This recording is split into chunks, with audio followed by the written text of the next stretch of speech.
رمضان يا خير الشهور يا فضل رحمن غفور.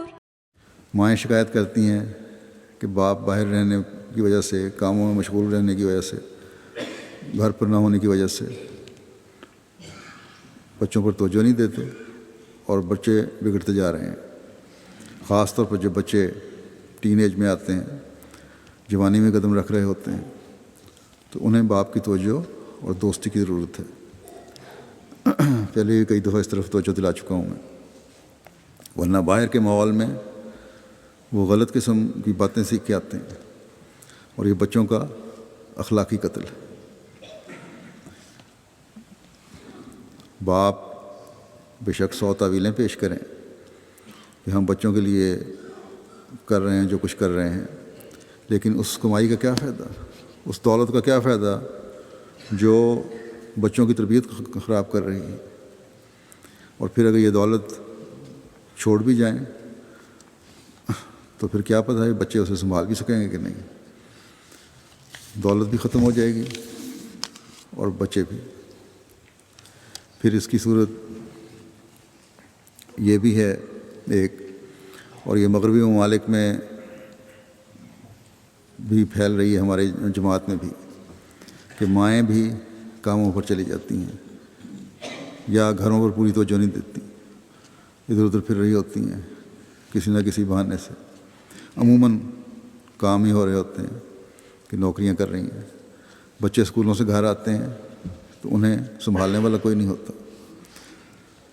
ماؤں کا بہانہ یہ ہوتا ہے کہ گھر کے اخراجات کے لیے کمائی کرتی ہیں، لیکن ایسی بھی ہیں بہت ساری تعداد میں جو اپنے اخراجات کے لیے یہ کمائی کر رہی ہوتی ہیں، اور جب تھکی ہوئی کام سے آتی ہیں تو بچوں پر توجہ نہیں دیتی. یوں بچے بعض دفعہ عدم توجہ کی وجہ سے، احساس کمتری کی وجہ سے ختم ہو رہے ہوتے ہیں. بے شک ایسی بیویاں اور مائیں بھی ہیں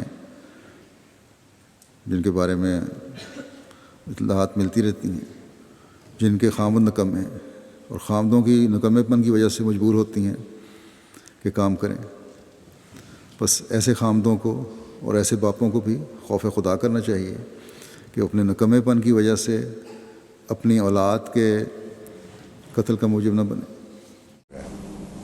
حضور، اس سے مجھے کا ایک سوال ہے کہ جب یہ لڑکیاں جو ہائی پروفیشنلزم اچیو کر چکی ہوتی ہیں، مثلا ڈاکٹرز یا وکلا، جب شادی کے بعد ایک سٹیج ایسی آتی ہے کہ خاوند یا بچوں کو زیادہ ضرورت ہوتی ہے اس عورت کی، تو پہلا ان کا فرض ہے اس کو پورا کریں.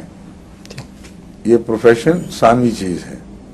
عورت کا پروفیشن اولیت نہیں رکھتا، عورت کا علم اولیت رکھتا ہے. اس لیے قطعاً کوئی حرج نہیں کہ علم حاصل کرے عورت، کیونکہ وہ برابر کا حق ہے. علم کی ترویج تو دین کا حصہ ہے، اور قرآن کریم میں بھی دیکھیں علم پر کتنا زور دیا ہے.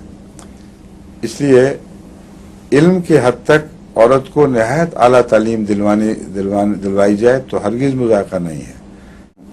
انسان کو اگر تعلیم یافتہ ہے تو کوشش یہ کرنی چاہیے کہ اپنے علم کے مزاج، اس کے ذوق، اس کے معیار کے مطابق اگر کوئی احمدی بچی مخلص مل جائے تو اسے کمائی کے ذریعے کے طور پر استعمال نہ کرے، اسے کھلا چھوڑ دے. گھر میں آزادی کے ساتھ اپنے علم میں ترقی دیکھے، اس کی مدد کر سکتی ہے، بسا اوقات اس کی مددگار بن سکتی ہے علمی لحاظ سے. اس کے کام کے لیے ٹائپ کر سکتی ہے، اس کی تھیسس بنا سکتی ہے، خود اپنے آئیڈیاز. لیکن زیادہ تر تعلیم یافتہ ماں زیادہ اچھی نسل کی پرورش کرتی ہے. تو اگلی نسل کا بھی حق ہے کہ اس نسل کی مائیں تعلیم یافتہ ہوں. بس تعلیم کا محض پروفیشن سے تعلق نہیں ہے. مزید برآں اگر حادثاتی طور پر خامد سے عورت محروم رہ جائے یا اور کچھ علیحدگی ہو جائے، کچھ ایسے دردناک واقعات ہوں کہ اسے زندگی گزارنا الگ مشکل ہو جائے، تو یہ چیزیں پھر کام آ جاتی ہیں.